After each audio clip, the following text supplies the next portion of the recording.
Negro think white people are smarter. It's not his fault.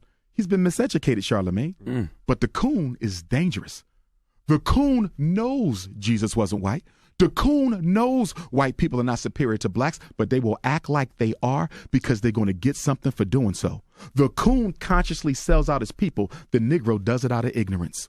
I can work with a Negro. Never trust the coon. One last point. I want him to clear this up. Sure. Atlanta Black Star reported that there was a time that your credentials were under investigation. Okay, let's talk about that. What's your response to that? They said you didn't have the proper license to be a psychologist and you could lose your credentials in Pennsylvania. Okay, I don't hold a psychology license because I never pursued it. Okay. Psychology, like any other discipline, once you do your pre-doc intern and you do your dissertation, you get your doctorate, which is what I have. If you want to get licensed, you have to go to work for an additional year, 1,750 hours in Pennsylvania. You're basically working under a licensed psychologist, and then you take your exam and you get your license. I never took the exam. I never did the postdoc hours. Why not? Because I'm a certified school psychologist.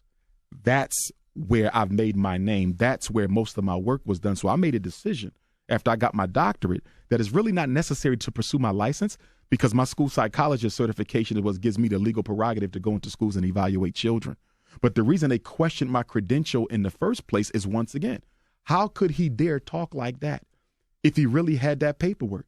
And the irony of me not having the credentials is you can call the university and find out if I graduated from there. They will tell you that. So it's nothing mysterious about this. It's not a secret society. You contact the university and find out. But after being a certified school psychologist for 20 years now, with the thousands of kids that I've saved, there's no black man in America separate from an institution who has saved more black boys from the psychoacademic Holocaust, from prison, from miseducation, from psychiatric medication, from special education, from juvenile detention. You can't name one who's done more to save our children than I have. I've educated a whole generation of black parents on how to fight the system. And speaking of that, I'm going to become the president.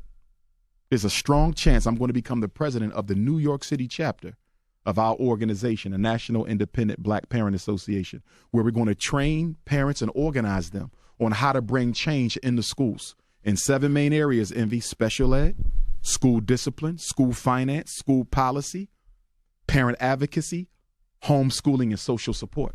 We need that because we don't have enough Frederick Douglass Marcus Garvey Academy schools right now. So we got to educate the parents where they are.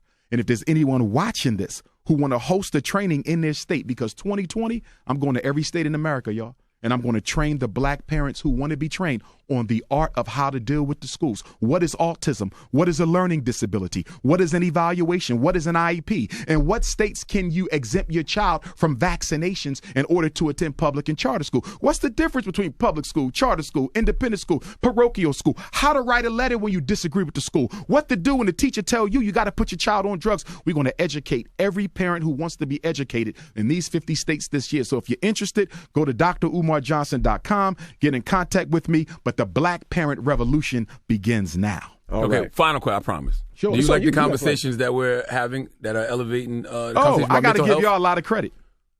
Y'all changed the game on that because before the Breakfast Club start bringing in conscious personalities, Honorable Minister Farrakhan, rest in peace, Dick Gregory, mentor of mine.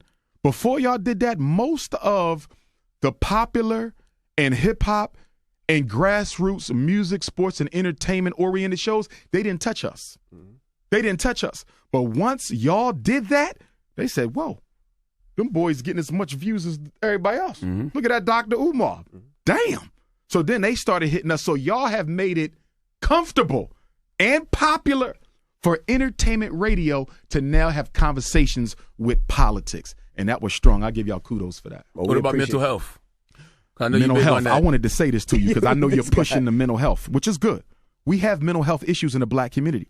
But Charlamagne, you got to be careful for a couple reasons. Number one, for black people, mental health is all about medicine. They don't give a damn about us.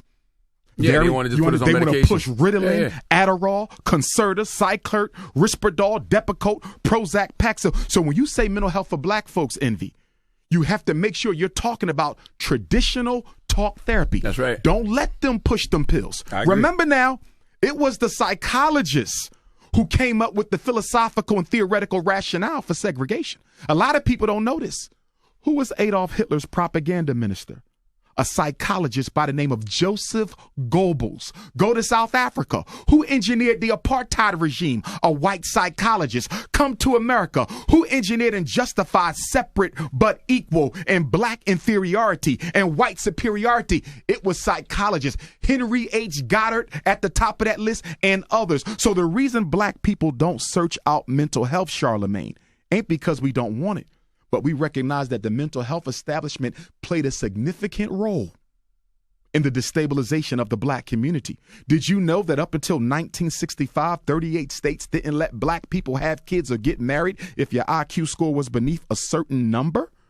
You see, and not only that, even if you come to me for therapy, Envy, if you tell me something that is potentially incriminating, by law, I have to break the therapist-client privilege and tell on you. So a lot of black mothers who need therapy ain't going, Charlemagne. You know why? Because if I tell them what happened to my child, it's hurting me. I need to talk. But if I tell them, they can take my children. We're scared to talk to white folks. That's why we need black therapists. That's why we need black therapists. And we need the black psychologists to get back into therapy, because a lot of black psychologists are not doing therapy. You know what they're doing? Testing and assessment. You know why? There's more money in testing and assessment in medicine than it is in the talk therapy. So that's something that we have to do. All right. Dr. Umar Johnson. Black Power. Appreciate you for joining us. Yes, sir. Dr. Umar Johnson, it's the Breakfast Club. Good morning.